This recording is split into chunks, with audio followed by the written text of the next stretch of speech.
केंद्र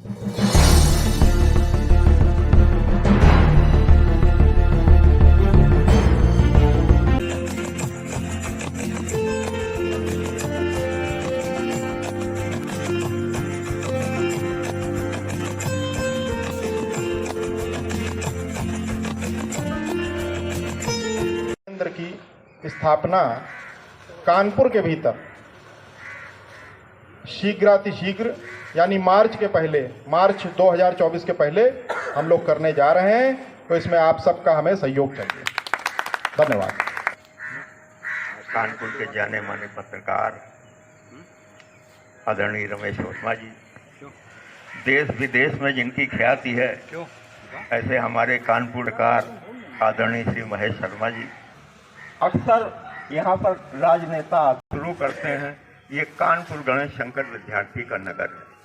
अगर कानपुर गणेश शंकर विद्यार्थी का नगर है तो आज के दिन इस छोटे से पार्क में इतने लोग बैठ करके उनको याद न कर रहे होते। आज पूरे कानपुर के पत्रकार गणेश शंकर विद्यार्थी को याद कर रहे होते और उनके अखबार प्रताप को याद कर रहे होते। हम लोग बात प्रताप की करेंगे। समारोह एक ऐसे दौर पे मना रहे हैं जब पत्रकारिता के सामने चतुर्दिक चुनौतियां खड़ी हो गई, और ऐसी चुनौतियां खड़ी हो गई है कि कभी कभी ये लगता है कि क्या ये पत्रकारिता रहेगी भी, क्या होगा पत्रकारिता का, किस तरीके से चुनौतियां तेजी के साथ बढ़ रही है। अभी महेश जी कह रहे थे कि उस समय की पत्रकारिता की बात बिल्कुल सही कह रहे हैं कि उस समय, अब गणेश शंकर विद्यार्थी को देखिए, अभी ये बात कर रहे थे कि किस तरीके से उन्होंने पंजाब को कहा, किसान आंदोलन को लेकर जब रायबरेली में हुआ था उस समय भी तो गणेश शंकर विद्यार्थी वहां गए थे। अब कि उस समय का माहौल और आज भी वही चीजें, वही समस्याएं, वही सब कुछ है और उसका निदान था। इतना ही नहीं, उस समय के सारे पत्रकार, एक ब्राह्मण अखबार निकलता था जिसे पंडित प्रताप नारायण मिश्र निकालते थे। तो आज जो ये गंगा प्रदूषण की समस्या ट्रेनी के द्वारा खड़ी हुई है, ट्रेनी द्वारा गंगा मैली हो रही है, रोज हमारे कुआ मचा रहे हैं। उस समय 1800 में जो है प्रताप नारायण मिश्र ने लिखा था, उस समय ट्रेनी के आने की चर्चा बन गई और उन्होंने लिख डाला एक लेख, अरे ट्रेंडी कानपुर में गंगा के किनारे। फिर ये सारी समस्याएं ठीक कर रहे हैं। तो कहाँ एक पत्रकारिता के वो मानदंड थे और पत्रकारिता ने अपना रूप बदला, मिशन में आई, सेंसेशन में आई, फिर मीडिया घरानों में। अब एक नया स्वरूप शुरू हो गया है कि उद्योगों के पास चले गए। हम ये नहीं कहते, हम कहते हैं उद्योगों के पास चले गए, अच्छा हुआ, उद्योग चलाए। लेकिन समस्या क्या है कि उद्योगपति जो होता है वो अपने उत्पाद की गुणवत्ता को ध्यान रखता है। उद्योगपति वो होता है कि वो देखता है कि जनमानस में क्या चीज आवश्यकता है, उसके अनुरूप करता है। उद्योगपति ये देखता है कि हमारा कंपटीशन में कैसा माल जाए, बढ़िया हो, वो अच्छी से अच्छी टेक्नोलॉजी लाता है। लेकिन आज के उद्योगपति जिन्होंने मीडिया को अपने कब्जे में कर लिया है, उन्होंने मीडिया की गोदी मीडिया छवि बना दी। ये एक बहुत बड़ा नुकसान हुआ।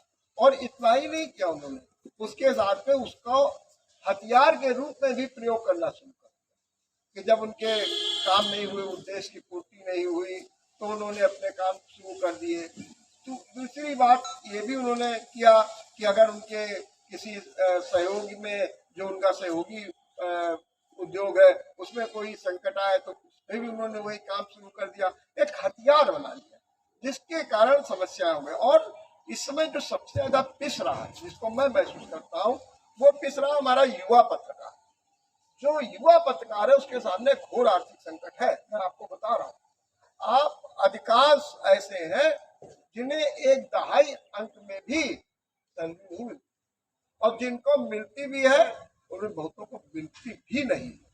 परिणाम क्या हो रहा है कि हमारा जो पत्रकार नया आया है, जिसने कोई सपना देखा है या कहीं ग्लैमर में आया, मैं कुछ नहीं कर सकता, जिन्होंने जाकर के हजारों रुपए पैसे दे करके अपनी डिग्री ली, डिप्लोमा लिया, आज उसके सामने भी बड़ा भयंकर संकट उत्पन्न हो गया है।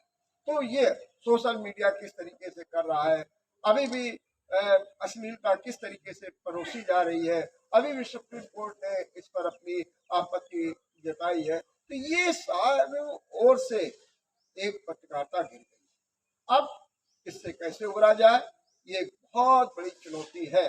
एक अभी ये एक संगठन खड़ा हुआ है जिसमें युवा के चुनिंदा रिपोर्टर रहेंगे और जो खबरें होंगी उनकी सत्यता को बताएंगे। अब उन्होंने प्रयास तो किया, लेकिन अब छापेगा कौन, बताएगा कौन, ये एक बड़ी समस्या खड़ी हो रही है।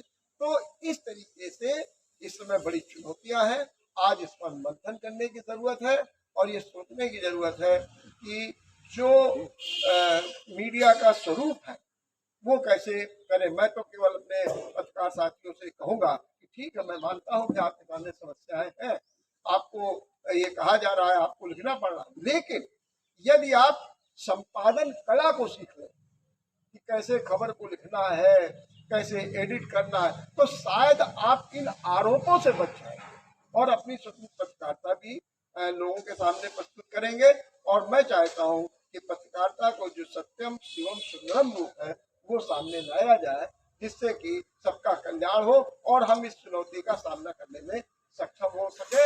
हमें ऐसा विश्वास है कि विष्णु जी जिस तरीके से हमें नेतृत्व दे रहे हैं उससे हमें एक और ऊर्जा मिलेगी और हम आगे भी सफल होंगे। जय हिंद।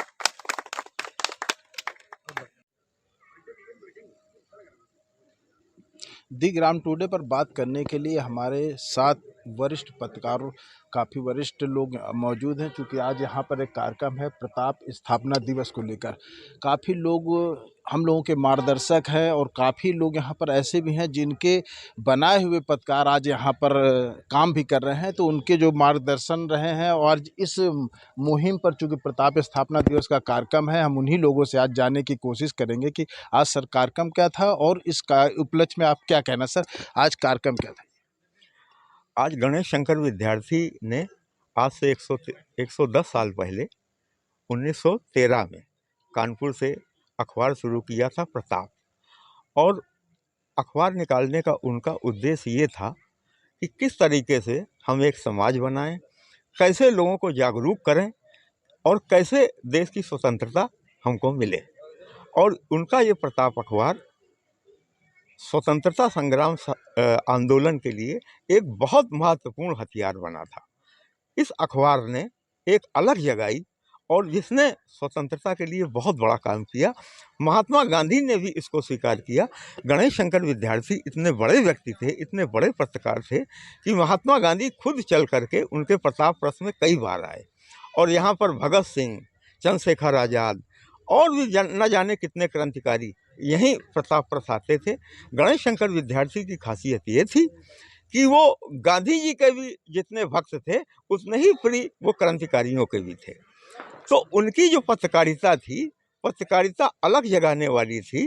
पत्रकारिता में किस तरह से क्या किया जाए, हम किस तरीके से आज के दौर में अपना स्वतंत्र भारत में अपना अस्तित्व और आगे बढ़ा सकते हैं, किस तरीके से इस देश को दुनिया का नंबर 1 बना सकते हैं, ये गणेश शंकर विद्यार्थी के अगर हम संपादकीय लेख पढ़ें तो हमको उससे बहुत कुछ सूत्र मिलेंगे जिसके कारण हम समाज में एक रूपता स्थापित करके आगे बढ़ सकते हैं। गणेश शंकर विद्यार्थी के प्रताप अखबार ने यही किया। अगर हम प्रताप अखबार पर नज़र डालें, उस समय तो बहुत कम साधन हुआ करते थे। उन सीमित साधनों में आप कल्पना करिए, जिस समय कानपुर की आबादी 3-4 लाख भी नहीं होती होगी, उस समय 5000 अखबार कानपुर में प्रताप बिकता था। और प्रताप का उद्देश्य केवल ये था कि हम कैसे समाज बनाएं, कैसे लोगों के मन से अंग्रेजों का डर निकालें कि वो सामने आएं। और इस चीज़ को महात्मा गांधी ने स्वीकार किया और इसी हिंदू मुस्लिम एकता के लिए, राष्ट्रीय एकता के लिए गणेश शंकर विद्यार्थी ने कानपुर में अपना बलिदान दिया। और इससे बड़ा राष्ट्रवाद क्या हो सकता है। हम लोग 100 तरीके की राष्ट्रवाद की बातें कर सकते हैं, लेकिन अगर हमको राष्ट्रवाद के सही मायने देखने हैं तो हमको गणेश शंकर विद्यार्थी को जानना चाहिए, उनके प्रताप अखबार को जानना चाहिए और प्रताप अखबार के अग्रलेखों को पढ़ना चाहिए। तब वाकई राष्ट्रवाद की मायने हम समझ सकेंगे। सर, आज ये महत्वपूर्ण दिन है। आज के युवा पत्रकारों के लिए किस तरीके की बात कहना चाहेंगे? युवा पत्रकारों के लिए ये कहना चाहेंगे कि आज डिजिटल दौर में हम लोग हैं। हम लोगों को एक अक्सर बहाना रहता है कि हमें खबरों के तथ्य के लिए, खबरों के तह में जाने के लिए इतना वक्त नहीं मिलता है, क्योंकि कंपटीशन बहुत है। जब तक हम उसको तथ्य तलाशेंगे तब तक कोई खबर चला देगा। लेकिन मेरा मानना है कि अगर आप सत्य की परख करेंगे, सत्य की तह में जाएंगे, चाहे जितनी देर लग जाए, उसके बाद अगर आप अपना समाचार देंगे तो आखिरी में सत्य की जीत होगी, उस पत्रकार की जीत होगी और उस पत्र की जीत होगी। तो थोड़ा इसमें संयम बरतने की ज़रूरत है। आजकल मैं ये देख रहा हूँ, संयम नहीं है। जिसने भी कह सुन दिया, बस उनकी पत्रकारिता हो गई। महात्मा गांधी ने एक बार आर्य समाज के लिए अपने यंग इंडिया अखबार में कुछ लिखा था, तो गणेश शंकर विद्यार्थी ने सख्त आलोचना करते हुए अपने अग्रलेख में लिखा था कि महात्मा गांधी कहीं सुनी बातों पर विश्वास क्यों कर लेते हैं।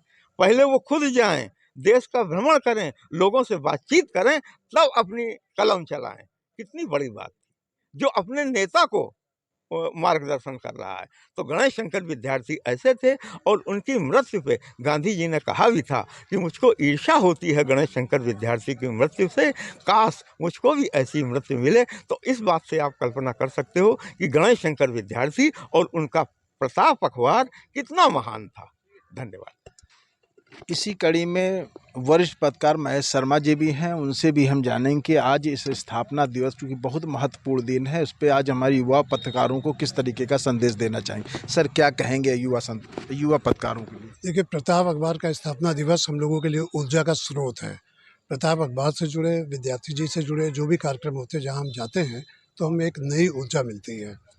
और आज की जो उपलब्धि पहले मैं बताना चाहूँगा कि वो ये है कि जहाँ प्रताप अखबार चलता था, जो उसकी बिल्डिंग थी फील खाने में, उसको वो राजकीय धरोहर के रूप में एक हेरिटेज प्रॉपर्टी घोषित करने के लिए कानपुर स्मार्ट सिटी की मीटिंग में प्रस्ताव पास हो गया है। दूसरा ये कि प्रताप शोध संस्थान, जो कानपुर प्रेस क्लब के सहयोग से हम लोग स्थापित करने जा रहे हैं, मार्च 2024 में उसकी स्थापना हो जाएगी तब तक। और वो एक बहुत बड़ा स्रोत होगा हमारे नए पत्रकारों के लिए कि जो स्टोरीज़, अब इन्होंने ये कहा, उन्होंने वो कहा, वो तो एक अलग बात है, ठीक है, लेकिन तमाम ऐसी स्टोरीज़ होती हैं, कानपुर को ही ले लो या यूपी या कहीं भी ले लो देश के किसी कोने में, जिसको अगर अखबार उठाता है तो उस पर एक निर्णायक स्थिति में हो जाती है और लोगों का कल्याण होता है, लोक कल्याण होता है, जो पत्रकारिता का उद्देश्य है। तो उसमें ये कि जो हमारे नई जनरेशन है, नई पीढ़ी है, उसको काफ़ी मदद मिलेगी। और हमारे यंग जनरेशन्स को ये ज़रूर सोचना चाहिए। हमारे विष्णु दादा ने अपने स्पीच में कहा भी था कि पत्रकारिता का मकसद लोक कल्याण होता है। तो लोक कल्याण का बहुत बड़ी बृहद परिभाषा है। तो उसके भीतर रहकर उसको मिशन मानते हुए, उसको सामने रखते हुए नए पत्रकारों को काम करना चाहिए। प्रमाण और परिमाण, इसको नहीं भूलना चाहिए। प्रमाण यानी जो आप लिख रहे हैं उसके एविडेंस आपके पास होने चाहिए, प्रमाण के स्वरूप में क्या स्टोरी कर रहे हैं। और परिमाण यानी आप कितना लिख रहे हैं, ये नहीं कि इतना लिख दिया, कौन पढ़ेगा आजकल। डिजिटल युग है और चैनल और प्रिंट में डिजिटल बिल्कुल स्पेस करता चला जा रहा है। कम शब्दों तो में कम शब्दों में ज़्यादा से ज़्यादा अगर आप अपनी बात कहने में सक्षम होते हैं, दिखाने में विजुअल्स दे सकते हैं, ये एक बड़ी उपलब्धि है। तो हमारे यंग